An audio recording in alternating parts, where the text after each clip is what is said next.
আজকে সকালের নাস্তায় আমি তন্দুর রুটি দিয়ে একটি ডিম ভাজি করে নিয়েছি আর চা বানিয়ে নিয়েছি। সাধারণ সিম্পল আজকে নাস্তা করে নিব। সকালে বেশি কিছু খেতে মন চায় না, তাই একটু হালকা পাতলা নাস্তা করে নিলাম। এবার আপনাদের সাথে আমি চিকেনের একটি রেসিপি আমি শেয়ার করব। চিকেন কষা, পাকিস্তানি চিকেন কষা। আসসালামু আলাইকুম, খৈনুস কুইজিনের সবাইকে স্বাগতম। আপনারা কেমন আছেন? আশা করি সবাই ভালো আছেন। আমরাও আপনাদের দোয়ায় অনেক অনেক ভালো আছি। আজকে দেখুন আমি কিভাবে চিকেন কষা তৈরি করি। পাকিস্তানি চিকেন কষার জন্য আমি প্রথমে চিকেনটা তেলে আমি একটু ভেজে নিচ্ছি। পেঁয়াজ, গোটা গরম মশলা, তেজপাতা, আদা রসুন বাটা, টমেটো দিয়ে আমি ভালোভাবে চিকেনটা ভেজে নেব।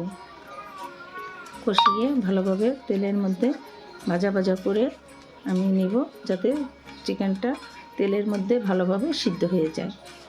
এভাবে আমি চিকেনটা সমস্ত মশলা দিয়ে, গোটা গরম মশলা দিয়ে, আমি ধনিয়ার গুঁড়া, জিরার গুঁড়া আমি দিয়েছি, দিয়ে টমেটো দিয়ে আমি এবার একটু ঢেকে এটা ভালোভাবে কষিয়ে নেব।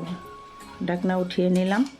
ঢাকনা উঠিয়ে আমি একটু নাড়াচাড়া দিয়ে দিচ্ছি।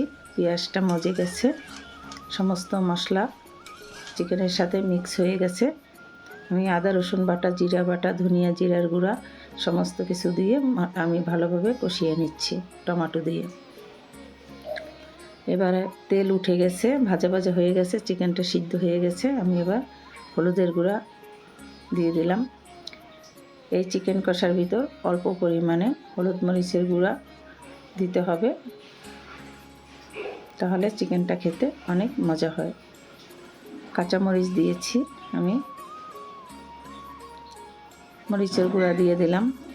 মরিচের গুঁড়া দিয়ে একটু নাড়াচাড়া দিয়ে দিব। মরিচের গুঁড়া দিয়ে নাড়াচাড়া দিয়ে মরিচটা মিক্স করে নিলাম। ভালোভাবে মিক্স করে নাড়াচাড়া দিয়ে নিলাম।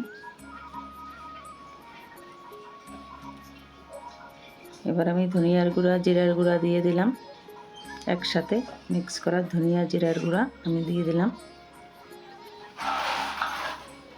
দিয়ে ভালোভাবে একটু মিক্স করে কষিয়ে নিব।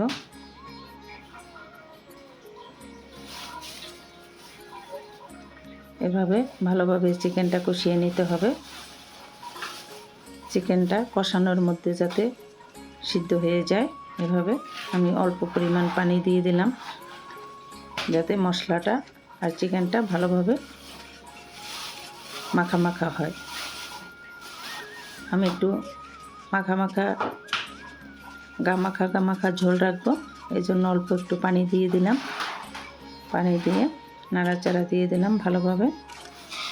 এবার বলক আসলে আমি ঢেকে রেখেছিলাম, ঢাকনা উঠিয়ে এই যে চিকেনটা এভাবে হয়ে গেছে। আমি আর একটু এবার ভাজা জিরার গুঁড়া আর গরম মশলার গুঁড়া আমি বেটে রেখেছিলাম, আমি দিয়ে দিলাম। গরম মশলা, ভাজা জিরার গুঁড়া, ভাজা জিরা আমি একসাথে বেটে, শিলপাটায় বেটে আমি দিয়ে দিলাম। দিয়ে ভালোভাবে নাড়াচাড়া দিয়ে একটু মিশিয়ে নিলাম। আর কিছুক্ষণ আমি চুলায় ফুটিয়ে নিব। আমার ভিডিওটি যদি আপনাদের কোনো অংশ ভালো লেগে থাকে, লাইক করবেন, শেয়ার করবেন, আমার চ্যানেলটি সাবস্ক্রাইব করে আমার পাশে থাকবেন। আপনাদের অনেক অনেক ধন্যবাদ আমার ভিডিওটি দেখার জন্য। আল্লাহ হাফেজ।